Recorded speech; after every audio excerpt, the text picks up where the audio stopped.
Welcome back to the Hobby Channel. Today we're building Airfix's Messerschmitt BF-110C kit in 1/72nd scale. Why is it that Airfix never gives German World War II planes cool cover art on their boxes, and they never use one of the sweet paint schemes that the Germans used during the war?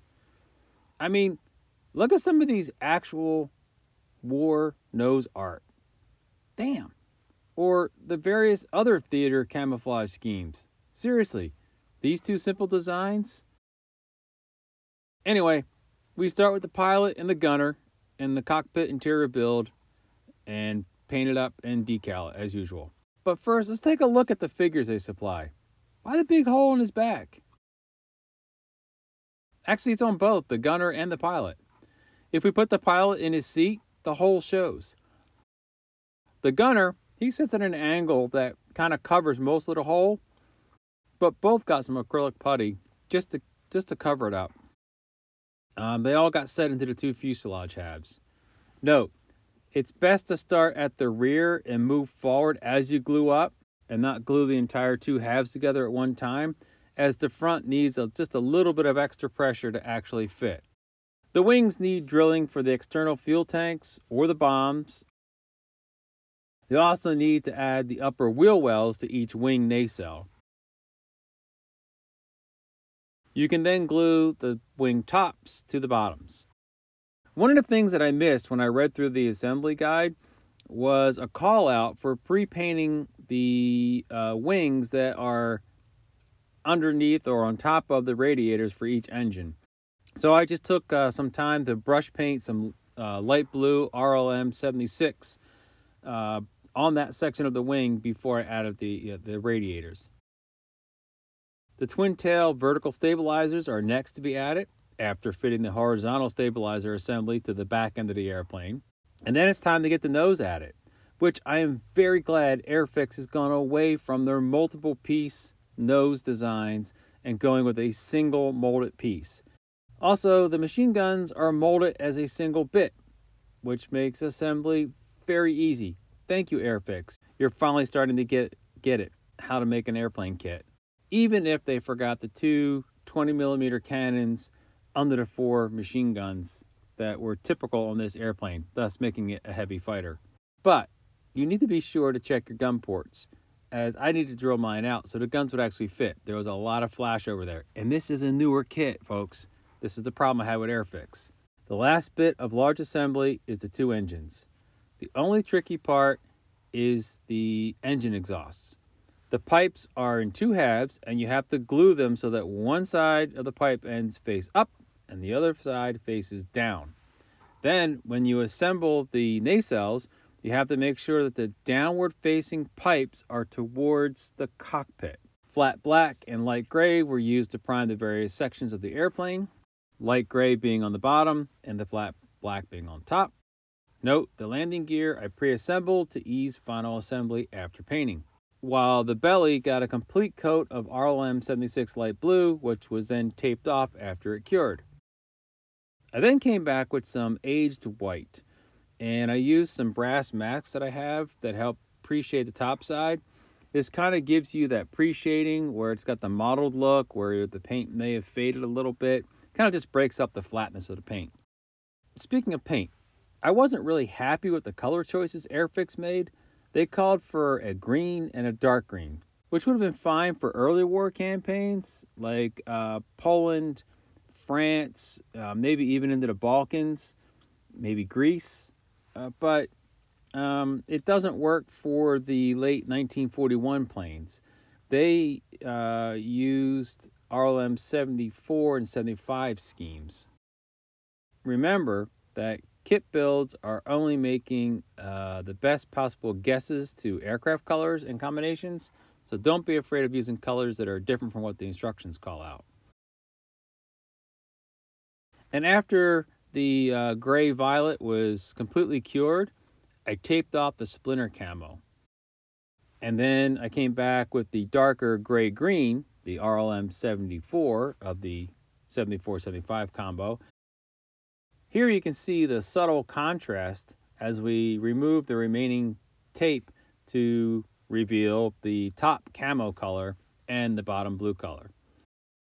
One thing you need to consider when you use pre-shading or modeling is to not put on the top coat super heavy so you can still get that feel of light and dark patchwork. And I think I achieved that here.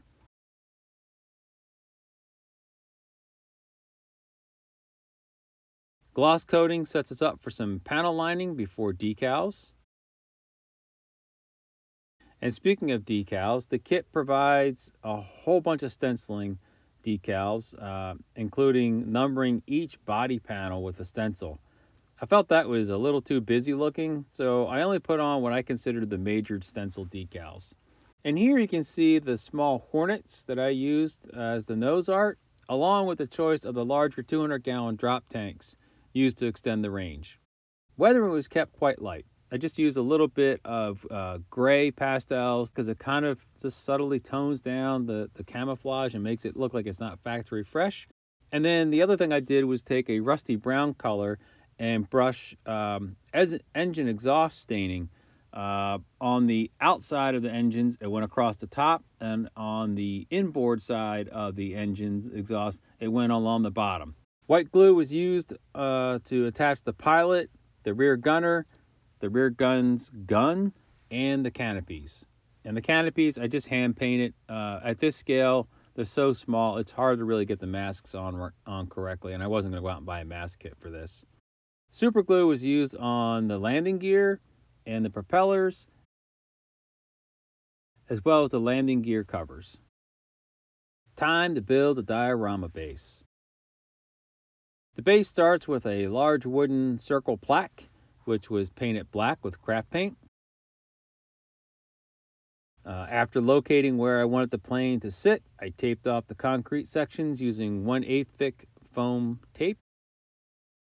Next task was to mix up some plaster of Paris and spread a mostly even layer of plaster inside the foam tape. I then used a craft knife to carve pad breaks or stress breaks into the plaster. And then the pads themselves were painted in Vallejo's cement and concrete colors. I like to think of them as freshly poured and old for the colors. I took several wooden craft squares and resprayed over them to look like patchwork. So I have that newly concrete color the new cement color over the concrete color. I also added a yellow stripe to break up all the concrete look and to look like it's on a runway. To knock down the stark clean colors, I did add panel lining to the expansion joints before adding some dark dirt weathering powder. This had the effect of toning everything down and tightening everything up and giving it a little bit more of a weathered look. The next step in the diorama base was to add some texture paste in the form of European dirt. After that was dry, I came back and added a layer of medium green fine turf, and that was kind of the undergrowth of the grass. And while that was drying, I came back and added more glue and added a layer of medium and dark green 2 and 4 millimeter static grass.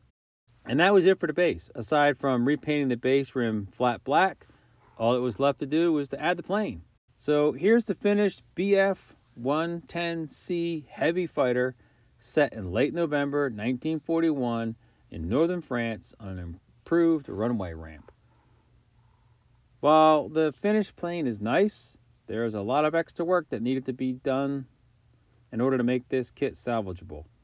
I have at least one more Airfix kit in my stash with plans for a big diorama project, but I think this may well be my last Airfix kit.